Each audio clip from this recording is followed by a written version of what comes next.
In this video, I'm going to show you this little Chinese excavator pulling out some fence posts.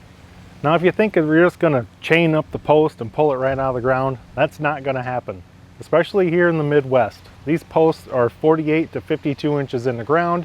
There's 2 to 3 bags of concrete. I have to dig all around the sides of it to get it to loosen up.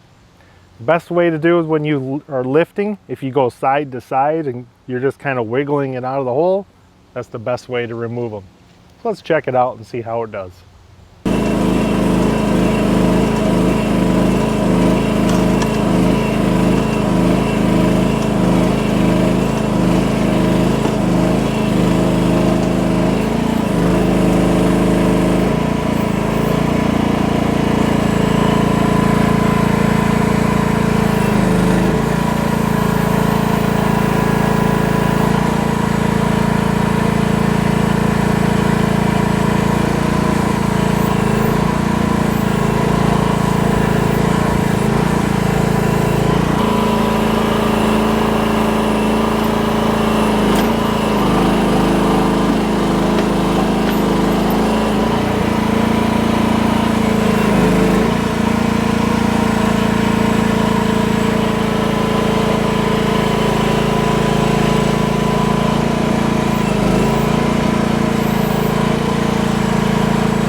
All right, it's been a long day. I've spent about 4.5 hours and there was 9 posts to take out.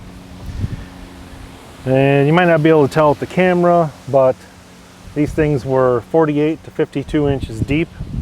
Some of these holes have already been kind of filled back in as I kind of went along to the next one. Some of them had 4x4 posts inside the PVC posts, which made it a little more difficult. And I couldn't tell, like some of these, this one here is a little shorter, so that's maybe a 2 bag. And if you look at that one there, that's probably a 3 bag. And I believe there might be a hole open over here somewhere. Looks like most of my holes got filled back in. This one here was really tricky, right next to the house.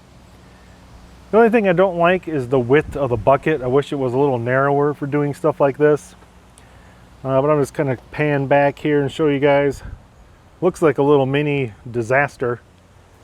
But that's how you have to get posts out here in northern Illinois. Here's some of the smaller ones. You can see that one there is maybe a 2 bag. That's about a 3 bag.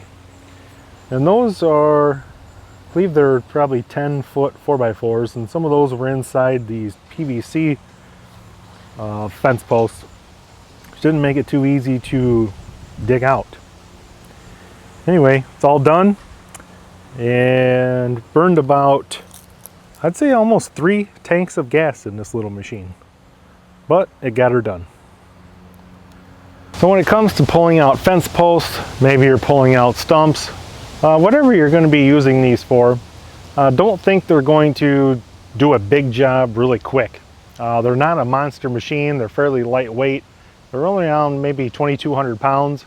So when you really put a lot of force to them, they really rock quite a bit.